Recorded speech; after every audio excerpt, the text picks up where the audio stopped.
All right, let's just get into it. Picture this. America in the mid-20th century. Black folks are marching, singing freedom songs, dodging water hoses, and demanding civil rights. Meanwhile, across the border and across barrios in the Southwest, brown communities, Mexican, Puerto Rican, Chicano, Central American, are battling police raids, segregation in schools, and stolen wages. On paper, it looks like a perfect match. Two oppressed groups, same enemy, same streets, same cops. Shouldn't this be a natural alliance? Well, history says otherwise. Hello, followers. Welcome back to another episode of the Shadows of History series. If you're into gripping documentaries, deep dives into historical events, hidden truths, and untold stories, you're definitely in the right place. Before we jump in, don't forget to hit that subscribe button, give this video a like, and drop a comment below. I love hearing your thoughts. Big shout out to all our new subscribers. Welcome to the family. And to my returning viewers, you already know, you're the real hero. All right, let's dive into today's story. You're not going to want to miss this one. Why can't black and brown people in America seem to get on the same page? I mean, for real. We have so much in common. We're both on the receiving end of a system that wasn't built for us. We both get followed in stores. We both have to have the talk with our kids.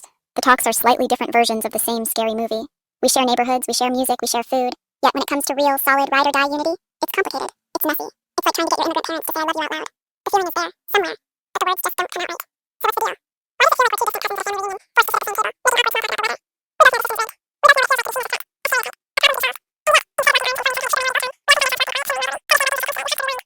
We both know this seems vague. We both know it feels like the seams of the cat.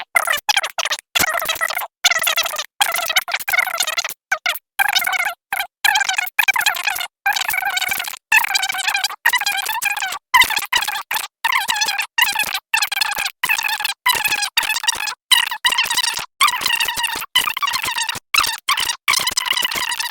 all okay. According to Charles. Do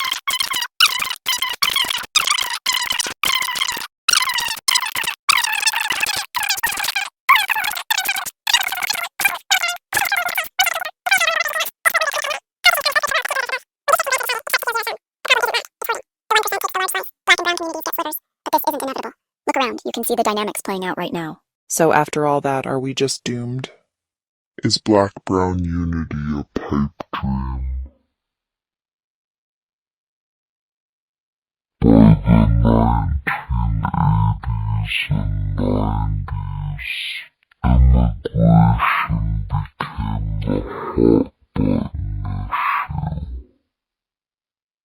Latinos were painted as illegals, while black communities were labeled criminals. Two different stereotypes, but equally devastating. Instead of banding together, fear widened the gap. No, absolutely not.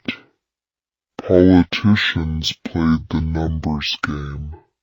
Latinos were growing into the largest minority group. That scared some black leaders, who felt their political power, hard-won after centuries, was being eclipsed. Instead of unity, there was rivalry. Who gets the jobs?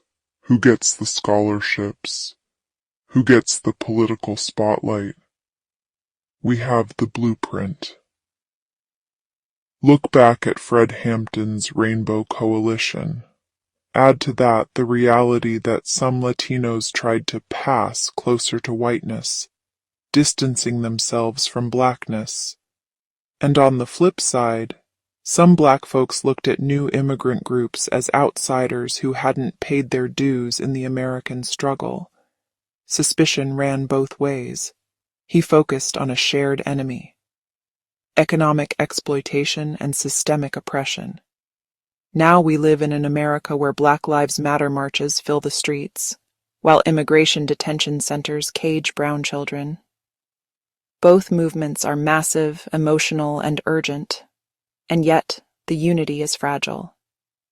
Yes, there are alliances, but there's also silence. Sometimes Latinos vanish from BLM spaces, sometimes Black voices are missing in immigrant rights protests. He built solidarity from the ground up, based on shared material needs, housing, policing, and economic justice. Why? Because the old tricks still work: divide and conquer, set the groups against each other, make them compete for attention, funding, media space, keep whispering, there isn't enough freedom to go around. Look at labor organizing. Union drives at Amazon or Starbucks where Black, brown, and white workers stood together.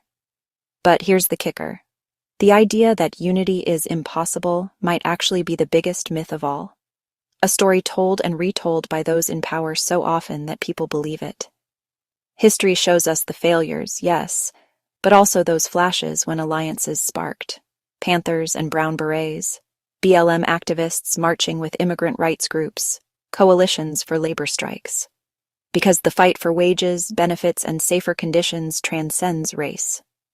So the real question isn't whether Black and brown unity is impossible. It's whether enough people are willing to fight through the suspicion, the stereotypes, the wedge politics, and realize that their liberation has always been tangled together. Solidarity must be tangible, investing in each other's liberation, not just symbolic gestures. Black communities using their political and cultural capital to fight for immigrant rights. Brown communities actively working to dismantle anti-Blackness within families and institutions. Showing up together to demand police reform. Building shared spaces, co-op businesses, and political organizations with equitable power. It requires hard, uncomfortable, constant work, not just showing up, sustained co-conspiratorship. Ultimately, the question isn't just, can we get along? It's, what kind of future do we want to build? Do we keep fighting for scraps? Or do we flip the whole damn table and build a new one where everyone has a seat? Forging that unity is the single greatest threat to the status quo in America. It could truly shift the balance of power. And that's exactly why it's so hard. Entrenched interests, exhaustion, division. But it's also why we have to try. The future is coming. It will be Black and brown.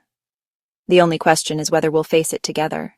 If you found this useful, like and subscribe, and put this conversation into practice where you live. Suspense, right? The story's not over, it's still being written. Also, don't forget to subscribe for more History Untold. What do you think in the comment section?